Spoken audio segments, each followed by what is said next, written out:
नमस्कार, जय हिंद, जय Bharat and welcome to Deaf Talks. This is Aadi Achint. काफ़ी डिस्कशन चल रहा है ऑनलाइन जब से रशिया ने एक अलिजेडली, अभी इसका भी कोई कंफर्मेशन नहीं है, सोर्स बेस्ड न्यूज़ है, बट काफ़ी डिस्कशन चल रहा है। TU-160 इनका जो स्ट्रेटेजिक बॉम्बर है, वो भारत को ऑफर किया गया है। तो काफ़ी हद तक कई लोगों के ओपिनियंस हैं। मैंने बोला चलिए थोड़ा-सा इसके ऊपर थोड़ी-सी एनालिसिस करते हैं कि भाई ये भारत को चाहिए कि नहीं चाहिए? एडवांटेजेस, डिसएडवांटेजेस दोनों की तरफ देखते हैं, उसके बाद मैं अपना एक छोटा-सा टेक भी वहाँ पर दूँगा।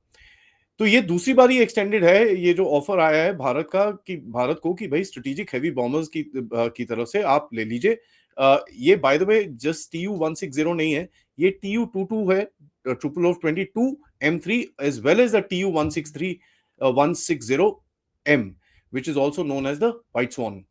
तो ये दोनों को ऑफर किया गया है। TU-22 को पहले भी नेवी को ऑफर किया गया था, बट ये मटेरियलाइज़ हुआ नहीं क्योंकि उसको जो जिस तरह का अपग्रेड्स भारत को चाहिए थे, उसकी कॉस्ट बहुत ज़्यादा हाई हो रही थी। नाउ ये मीडिया रिपोर्ट्स हैं, ऑफ कोर्स इसकी कोई ओरिजिन अभी तक पता नहीं है कि कहाँ से ये ऑफर आया है, but we know that this there has been some discussions which has been happening between Bharat and Russia with regards to the TU-160 bomb strategic bombers. इसके बारे में पहले थोड़ी-सी बात करते हैं, बट बिफोर दैट मैं आपको एक फोटो दिखाना चाहूँगा इसकी। So let me show you the photograph, ये होता क्या है, and then we will actually discuss it a little forward. So here is it. ये है TU-160। It's a huge aircraft. As a matter of fact carrying capacity बड़ी जबरदस्त होती है इन जहाजों की।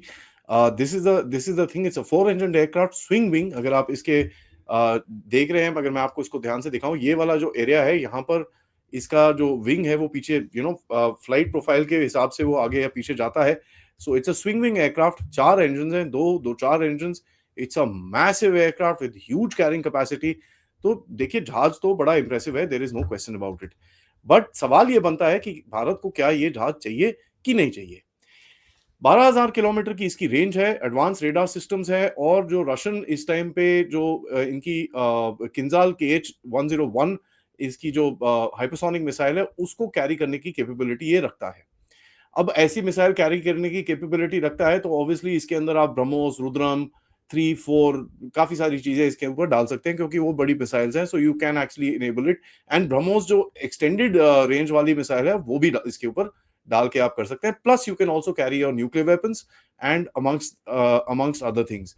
कन्वेंशनल लोड तो आप बहुत ज़्यादा इसके अंदर कैरी कर सकते हो, there is no question about it.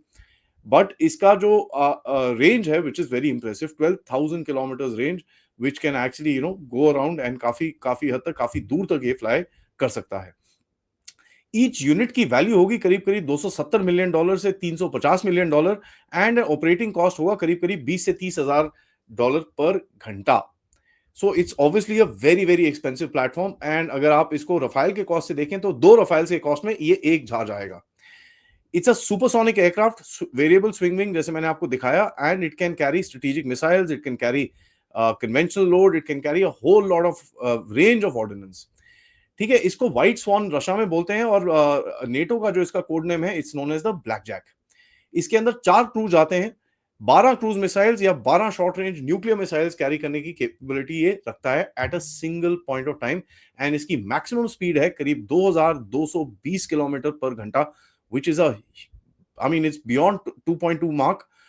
It is a very very fast aircraft. And अगर आप देखें तो इसका जो शेप है, विच इज बीन नाउ, अगर आप ये जिस जिस एरा से आता है, उसमें हमको समझना पड़ेगा कि उस एरा का, ये व्हाट 60-70s की बात है, जब अमेरिकन भी ये सुपरसोनिक बॉम्बर्स की बात करते थे। उन्होंने B-1 बनाया था, although B-1 B at the end of its service में आया, but this was the time when everything had to be supersonic, even bombers had to be supersonic. तो ये उस टाइम का कोल्ड वॉर एरा का एक जहाज है, एंड उस टाइम का ये चली जा रहा है। Of course Russians have upgraded it to a large extent, लेकिन अभी हमको भारत के एंगल से इसको देखना है। तो पहले मैं आपको थोड़े से एडवांटेजेस बताऊंगा, फिर मैं आपको थोड़े से डिसएडवांटेजेस बताऊंगा, and then we will kind of try and see कि मेरा क्या ओपिनियन है, बाकी देखते हैं कि आगे होता क्या है। देखिए, ये आपका एयरक्राफ्ट ऑब्वियसली इतना एक्सपेंसिव है, ये है वो है, तो ये बेसिकली कार्पेट बॉम्बिंग कर सकता है। It can actually take out a huge area of of the enemy का कोई सेटअप वेटअप हो कहीं पे, बहुत बुरी तरह से उसको पूरी तरह से ऑब्लिटरेट कर सकता है, एक पूरे बैटलफील्ड को गायब कर सकता है। इतना ही इसके अंदर पोटेंशियल कैपेसिटी है। With the range, of course, अगर आप देखिए, आपका अगर नॉर्दर्न एनिमी जो है चाइना, उसके पास अगर आपको कहीं इनसाइड चाइना कहीं जाके रेड वेड मारनी है, this is a very very good platform. Although Pakistan के लिए ये बॉमर की कोई काम आपको नहीं है। हैविंग सेड दैट, भारत को अभी चाइना पाकिस्तान से निकल के इंडियन ओशन की तरफ भी देखना पड़ेगा। सो इंडियन ओशन के अंदर you need range and you need hitting capacity as well. कल को कोई भाई देश आपको आंखें वांखें दिखा रहा है, you should in the future have the capacity of going, hitting him and coming back safely using these kind of bombers. TU 160 एक बहुत ही जबरदस्त चेंज होगा भारत की एयरफोर्स के लिए। It can carry nuclear warheads, it can carry whole lot of things, and as a matter of fact जो भारत का nuclear triad है, न्यूक्लियर ट्रायड का मतलब होता है न्यूक्लियर वेपन जो भारत डिलीवर कर सकता है तीनों जगहों से। For example, it can deliver it from air, it can deliver it fire from the land, या फिर हम लोग सी ऑन बोर्ड शिप या सबमरीन से भी फायर कर सकते हैं। So this is called a nuclear triad. बहुत कम कंट्रीज के पास ये कैपेसिटी अभी भी है।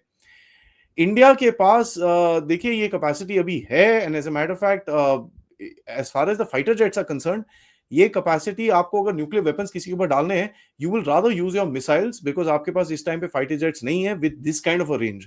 आपके जो मैक्सिमम सुखोई की रेंज है अबाउट 2500-3000 किलोमीटर्स, आप उसको एक्सटेंड करके रेंज एक्सटेंडर्स के साथ आप उसको आगे भी लेके जा सकते हो, but comparing that to a 12,000 kilometre bomber is something really really insane. देखिए इसके अंदर इंफ्रास्ट्रक्चर आपको पूरा सेट करना पड़ेगा, this is something which will be this thing, and but एक चीज है कि जो आपकी मिसाइल लोकेशंस होती हैं, missile locations are fixed. That means आपकी एडवर्सरी को भी पता है भैया आपकी मिसाइल्स कहां कहां पर है, और अगर प्रीएम्प्टिव अटैक आपकी मिसाइल के ऊपर आता है, so that means your entire missile force can actually go off circuit. Now कुछ तो आप बचा के रखोगे इधर उधर, you can do that, but your capability of hitting back becomes much lesser. TU-160 is a mobile platform, तो इसको कहीं पे भी आप उड़ा सकते हो। You can actually hide it somewhere, you can take it to another airfield, you can take it away from the face of battle कि आपका भैया नॉर्दर्न चाइना के साथ बैटल है, आप उसको उठा के साउथ इंडिया में कहीं बेस कर सकते हो, because for it the range will not be a problem, it can actually fly that far, hit and actually come back and safely land. So यहाँ पर TU-160 का आपको एक प्लेटफॉर्म का डिफरेंस दिखेगा कि साहब मिसाइल्स के ऊपर there is a slight advantage that you will actually see. Although अगर आप कोल्ड वॉर के टाइम की अगर आप बात करें, तो one of the things that everybody realise कि भाई मिसाइल्स तो इतनी एडवांस हो चुकी थी, बट एवरीबडी रियलाइज यार दे नीड समथिंग वेयर अगर किसी रेड की तरफ कोई चीज गई है, उसको कॉल बैक करने का एक ऑप्शन हमारे पास होना चाहिए, जो मिसाइल्स के अंदर नहीं होता है। कि भैया अगर थोड़ा सा टेंशन हाई हो गए, दोनों ने न्यूक्लियर बॉम्बर्स अपने न्यूक्लियर मिसाइल्स आपने फायर कर दी, उसके बाद उसको रोक नहीं सकते आप, तो फिर तो you're in for a bloody nuclear war. Bombers को you can call them back, you can turn them around and you can bring them back in case last minute negotiations कहीं पे हो जाती हैं। तो ये एक स्ट्रक्चर था कोल्ड वॉर के अंदर where they developed missiles, but then they realized कि यार bombers must remain, and अगर आप देखेंगे दोनों जो कोल्ड वॉर, सोवियत यूनियन, आज का रशिया और अमेरिका, दोनों के पास एक स्ट्रेटेजिक बॉम्बर कैपेबिलिटी आज भी मेंटेन करके वो लोग रखते हैं फॉर दिस वेरी रीजन। देखिए अगर आपने जैसे 6-8 आपने बॉम्बर्स ले लिए, तो अगर आप देख लीजिए आपके पास एक जो कैपेसिटी ऑफ रीच रहेगा, this will be very very large, and the range, end of course in a shooting match this thing will actually have a huge advantage. एक और एडवांटेज इसके अंदर आएगा कि साहब देखिए it's a platform that can remain airborne for a long time. ठीक है, तो ये चीज नहीं है कि इसको बार बार उतारना है, इसके साथ आपको रिफ्यूलर्स भेजने पड़ेंगे जो आपको फाइटर एयरक्राफ्ट के साथ रखने पड़ेंगे in case the fighters are going for a long range sort of a bombing mission. तो ये भी है। कार्पेट बॉम्बिंग का मैंने आपको बताया कि it has that capability to destroy half a small town, छोटा सा जगह है, उसको अच्छे से डैमेज कर सकता है। एक मिलिट्री इंस्टॉलेशन है, उसको पूरी तरह से तहस नहस कर सकता है। लेट्स से पाकिस्तान का कोई एयरफील्ड है, आपको अटैक करना है, उसको एक बॉम्बर का मिशन ये चले जाए, the entire airfield will be gone. Rightly placed with good ordnance, आपका पूरा एयरफील्ड वहां पर पूरी तरह से बैडली डैमेज हो जाएगा, एंड उसमें ऑपरेशंस वापस स्टार्ट करना बहुत मुश्किल रहेगा। So these are some of the advantages. Disadvantages की तरफ देखिए, आज का जो एयरफोर्स का रिक्वायरमेंट है is basically multi role fighter jets, क्योंकि आपके पास फाइटर्स इस टाइम पे कम है। So you are looking for multi role fighter jets that can do bombing, that can do air defence, that can do ground attack, that can do reconnaissance, that can do maritime patrols, that can do all sorts of this thing. सो एक आपको aircraft ऐसा चाहिए जो Raphael and सुखोइज हैं आपके पास, and तेजस को भी धीरे धीरे कन्वर्ट करने की बात चल रही है, ऑल्दो वो इंजन जब आएंगे तो अगले साल तक थोड़ा सा इसके अंदर भी बूस्ट दिखेगा आपको।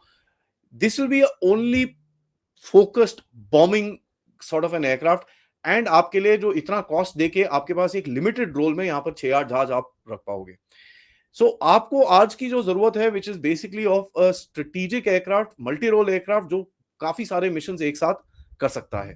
जैसे मैंने आपको बताया, अगर पाकिस्तान का फ्रंट देखेंगे, पाकिस्तान का फ्रंट में देखिए अगर जो भी झड़प वड़प है भी, तो पाकिस्तान के लिए you don't need this kind of a range at all.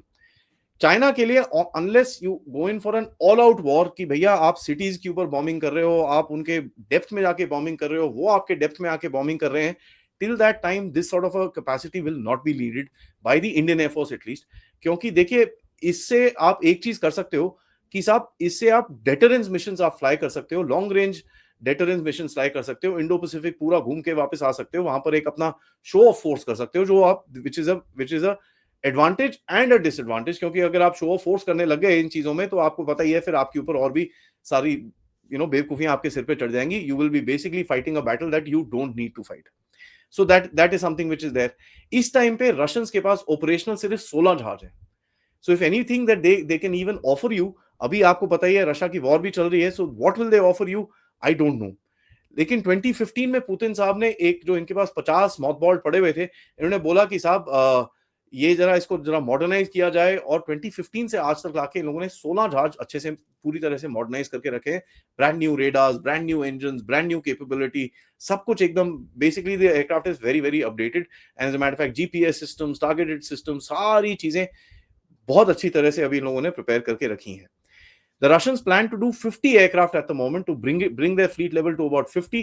अगर 50 रहता है तो हाँ ठीक है, the Russians could give you about 6-7 aircraft या 8 aircraft या 10 aircraft as per what you desire.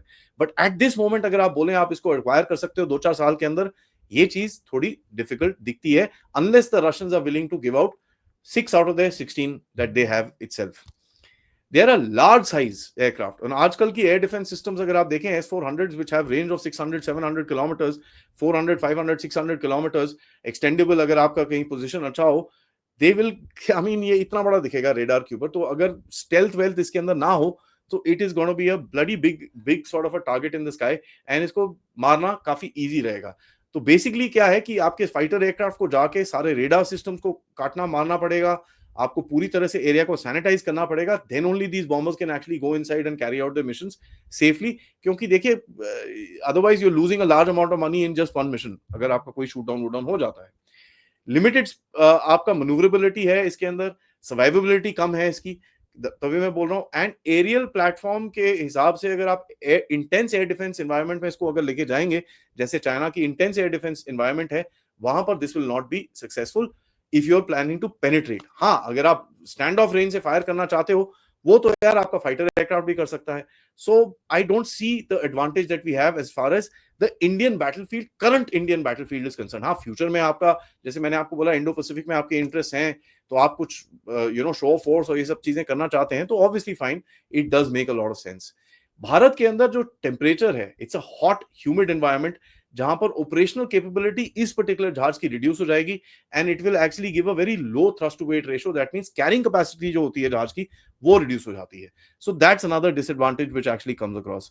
Of course तीसरा चीज, आपको इसके लिए स्पेसिफिक बंकर्स, इसके लिए स्पेसिफिक स्टोरेज एरियाज, आपके जहां पर भी आप इसको डालोगे, लेट्स से आपने ग्वालियर में डाले या थंजावुर में डाले, साउथ में कहीं पे भी, आपको इसके लिए सेपरेट रनवे, सेपरेट सब कुछ, पूरा इंफ्रास्ट्रक्चर सेपरेट बनाना पड़ेगा, because this can not just fit into a normal this thing, it's a massive aircraft. इसकी pilot training will be very specific, and these pilots who get trained in this particular aircraft will not be able to fly anything else. So एक बहुत ही specialised arm आपको create करनी पड़ेगी air force के अंदर to actually keep something like that. At the moment question यही है कि does our air force actually want such capability, कि आगे जाके कभी हो तो ठीक है, but do we need it right now? This is a big question. मेरे हिसाब से अगर मैं अपना डालूं कि साहब देखिए, जो टेरिटोरियल वास्टनेस है चाइना की, अगर आप चाइना की तरफ थोड़ा देखते हैं, इट इज ह्यूज। ठीक है, अगर आप बोलें आपको एक स्ट्रेटेजिक कैपेसिटी चाहिए चाइना के अंदर जाके आप उनको टारगेट करने की, तो आपको 6-8 जहाज से कुछ नहीं मिलेगा। You will need to have a whole set of 2-3-4 squadrons of these aircraft, तब जाके आप कुछ इनको डेटरेंस क्रिएट कर पाओगे। गिवन द फैक्ट चाइना के पास भी ये थोड़े बहुत 12-15 बॉम्बर्स हैं, एंड अगर चाइना इस तरफ इंडियन सिटीज पे यार अटैक करने की कोशिश करता है, तो चाइना को भी यही प्रॉब्लम होगी, because India is a very dense air defence environment. आपके पास S-400 हैं, अभी पैंसीज ले रहे हो, आपके पास अपने भी लेयर्ड एयर डिफेंस सिस्टम्स हैं, so you can actually shoot these things out of the sky, leaving alone the air force itself. आपके जो इंटरसेप्टर एयरक्राफ्ट और कॉम्बैट एयर पेट्रोल पे जो रहेंगे, those guys can shoot these guys out बड़े आराम से, because they will present a huge target for the fighter aircraft as well. तो तभी मैं बोल रहा हूँ पूरी तरह से इसको सैनिटाइज करके ही आपको यूज करना पड़ेगा, and that is exactly what the Russians do. Russians आजकल इसको फायर करते हैं basically from the North Sea, they fire their hypersonic missile from it, and hypersonic missile, अब देखिए एक वो शो ऑफ फोर्स भी करना चाहते हैं यूक्रेन को, हाइपरसोनिक मिसाइल फायर करके दे, you know, it can't be shot down, so they are also pushing that American के पास ये कैपेसिटी नहीं है हमारी जो ऑफेंसिव कैपेबिलिटी को रोकने के लिए, तो इट्स अ डिफरेंट पैराडाइम वहां पर। Although strategically on the ground, tactically on the ground इसका कितना इंपैक्ट है रशिया यूक्रेन वॉर में, इसके ऊपर काफी डिबेट चल सकता है। देखिए ये चीज चाइनीज टारगेट सिस्टम्स, अगर आपको चाइनीज जगहों पे जाके मारना है तो obviously you have to hit, अभी लासा शासा तो है ही है, you have to actually go in the hinterland and hit, and the survivability factor जैसे मैंने आपको बताया becomes a big question. In some time I think this will be required, and as a matter of fact what we will need to see is पहले आपकी air force की जो strength है with regards to multi role aircraft वो आपको भरनी है, and then I think you should be able to upgrade it. Having said that, इसके negotiations अगर आपको आज से स्टार्ट करने हैं for let's say 10-15 years down the line of delivery, I think that's a good thing to do. Bharat के पास एक ऐसा जहाज था which was the Canberra, it was the English Electric Canberra, 1957 में भारत के एयरफोर्स के अंदर आया था। As a matter of fact उसकी contribution in the 65-71 war is absolutely amazing. It was a medium bomber, it could take out runways, it could take out rail yards, it could, and अगर आप देखें कराची के अंदर काफी Reds हुई थी 65 में भी, 71 में भी। उसके बाद रेल यार्ड्स के ऊपर जो इनके स्पेशली ढाका शाखा रीजन के अंदर जितने भी रेल यार्ड्स है उनके ऊपर कैनबरास की रेड हुई थी, and one of the longest raids conducted by Canberra was almost 800 kilometres. Pakistan में जाके फ्लाई करके पेशावर में जाके मार के वापस आए थे ये लोग, and this was a regular affair during the 71 war. उसके बाद these aircraft were used for photo reconnaissance. अगर आपको याद होगा हमारे पास एक मिग 25 होता था जो पाकिस्तान के ऊपर सुपरसोनिक जाके फोटो वोटो खींचता था। उससे पहले जितना भी ये फोटो रिकॉनेसेंस का काम होता था ये इंग्लिश इलेक्ट्रिक कैनबरास ही करते थे। Now the Canberras are fantastic aircraft, they were you know old aircraft, 2007 में इनको रिटायर करा है। कई एयरफोर्सेस वर्ल्ड के अंदर अभी भी इनको यूज करती हैं for these kind of mapping missions and photo reconnaissance and stuff like that. But आज के जमाने में इतनी सैटेलाइट्स आ चुकी हैं तो यार गूगल अर्थ पे सब कुछ दिख जाता है, बट लाइव फोटोग्राफी के लिए भी आपके पास सैटेलाइट्स हैं। So the use of a photo reconnaissance aircraft आज तो इतना थोड़ा कम है। टैक्टिकल रिकॉनेसेंस के लिए ऑब्वियसली आपके फाइटर एयरक्राफ्ट भी वो चीज कर सकते हैं। So you know debate can go on, but this is a big decision Bharat को अगर लेना है, they will have to take it very very carefully. मेरा टेक मैंने आपके सामने रखा है। Thank you so much for watching. ये वीडियो को लाइक करिए, सब्सक्राइब करिए चैनल को अगर आपने नहीं करा है, and most importantly share this with your friends and families. आप लोग इस चैनल की तरफ कंट्रीब्यूट भी कर सकते हैं यूजिंग द क्यूआर कोड या फिर पेपैल या फिर सुपर स्टिकर सुपर चैट्स। आज दोपहर में हम मिलेंगे कर्नल RSN सिंह साहब के साथ, जिनके साथ हम बात करेंगे थोड़ी ग्लोबल जियो पॉलिटिक्स में, जहां पर दुनिया के अंदर अब क्लियरली गुट बनने शुरू हो चुके हैं। Russia, China, north Korea and Iran end of course America का जो भी नेटो अलायंस है, तो ये किस तरह से आगे जाता है, क्योंकि सबसे इंपॉर्टेंट चीज जो हमने देखी है, नॉर्थ कोरिया और रशिया के डिफेंस रिलेशंस काफी हद तक आगे बढ़े हैं। तो क्या ये रशिया चाइना ईरान है कि रशिया ईरान नॉर्थ कोरिया है जहां पर चाइना को साइडलाइन किया जा रहा है? इसके ऊपर आज दोपहर में बात करेंगे। जय हिंद, जय भारत।